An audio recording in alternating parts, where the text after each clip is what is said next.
چه بسیارند پدران و مادرانی که 7 روز هفته را انتظار میکشند که کی فرزند من به من سر میزنه. تلفنش را نگاه میکند، گاهی گلایه میکند مادر من تو خیلی وقت به من زنگ نزدی، احوال مرا نپرسیدی.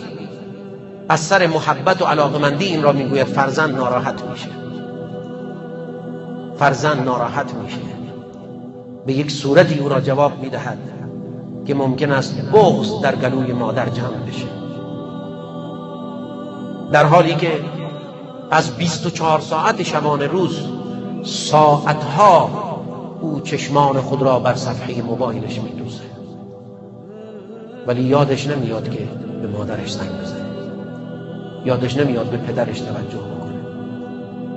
رفیقش را که بهش مراجعه میکنه و همدیگه رو میبینن، 1 ساعت همدیگه رو بغل میکنن، سر تا پای همدیگه رو میبوسن، ولی پدر را که ملاقات میکند حاضر نیست که بر پیشانی پدر بوسه‌ای بزند. اینها بحران است، اینها فقر است، اینها نیستی و نداری است. نداری واقعی اینهاست. اگر در یک جامعه اتفاق